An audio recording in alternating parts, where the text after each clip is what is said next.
Good morning, welcome to Catex TV. Today is Wednesday, February 4, 2015. My name is Matt Bernat, filling in for Frank Fortunato, who is away today. As always, you can follow more news updates on our Twitter account at Catex TV. Dramatic video footage emerged showing the TransAsia Airways plane clipping a bridge as it came down shortly after takeoff from a Taipei airport. The plane carrying 58 people has broken up and the fuselage is lying half submerged in the Keelung River. Rescue efforts are ongoing. At least 15 people are believed to have survived, with 20 or so still missing. Television footage showed some passengers waiting clear of the sunken wreckage and a toddler being pulled out alive by rescuers. Emergency teams have cut open the plane to gain access, attempting to reach the remaining passengers trapped in the front section of the plane. The fire department had requested local heavy cranes to pull out the body of the plane from the water.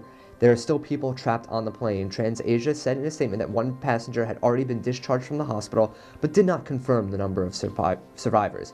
The ATR-72 turboprop plane had just taken off from Taipei's Songshan Airport and was heading to the Kinmen Islands, just off the coast of the southeastern Chinese city of Xiamen.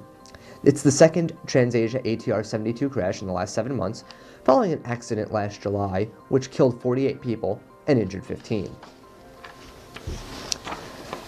The Islamic State has released a video purportedly showing Moath al-Kasasbeh, the Jordanian pilot captured in December, being burned alive. The Jordanian government has pleaded with ISIS to release the hostage in exchange for captured terrorists. Members of the pilot's family have been informed by the head of the Jordanian armed forces that he has been killed. According to national television, Jordan believes he was executed back as far as January 3rd, exactly 1 month ago, though the government has directly refused to confirm this to Western news agencies. The video itself, which was posted on social media, appears to have been a carefully staged production shot from several angles and soundtracked with religious hymns. It shows the pilot being led out into a square in front of a squadron of masked men before being placed in a cage. A rope lying outside the cage is then lit up and the hostage is engulfed in flames. The execution is in contrast with the customary beheadings practiced by the Islamic State. 6 people were killed and a dozen injured when a crowded New York commuter train struck a car stalled on the tracks near suburban White Plains during rush hour on Tuesday evening, in what officials said was the railroad's deadliest accident. New York Governor Andrew Cuomo said Wednesday that a new review found that 5 people died on the train, not the 6 as previously reported, when the train was hit during the evening rush hour. The driver of the Jeep Cherokee that the train struck also died. 15 people were injured, with 7 in very serious condition. Over half of U.S. brokerage and investment firms have been targeted by scams designed to trick them into releasing client funds, regulators say.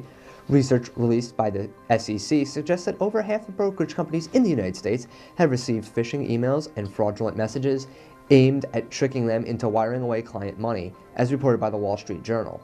The SEC survey, which included responses from 106 broker-dealers and investment advisors, found that in many cases companies fell for scams and had to reimburse their clients.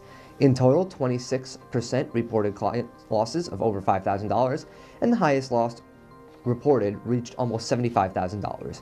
The report states that 54% of brokers and 43% of financial advisors have received fraudulent emails seeking a wire transfer of client funds.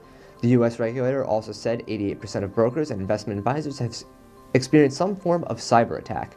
While specific timing and types were not disclosed, the SEC did say most related to fraudulent emails and malware. A Norwegian military listening post intercepted cockpit conversations, revealing that one of the Tu-95s flying around the coast of Norway last Wednesday had a nuclear payload aboard. A group of 6 Russian aircraft were identified by Norwegian fighter jets, 2 Tu-95 strategic long-range bombers, 2 Il-78 tankers, and 2 MiG-31 fighter jets. The incident took place on January 28th. The Norwegian F-16s followed the Russian planes outside Norwegian airspace on the southbound route. For Norway, scrambling F-16s to meet Russian bombers has been routine since President Vladimir Putin in 2007 ordered his strategic bombers to resume flights in international space. The British newspaper Sunday Express reported that there was a nuclear payload aboard. The newspaper reports that both Prime Minister David Cameron and Defense Secretary Michael Fallon were alerted after cockpit conversations confirming the bomber's nuclear payload were intercepted by a Norwegian military listening post and shared with the British Ministry of Defense. That's the news today. Thank you for watching. If we have any important breaking news, we will come back on and tell you. As always, follow our Twitter account at Catex TV for more news updates. Thank you and have a nice day.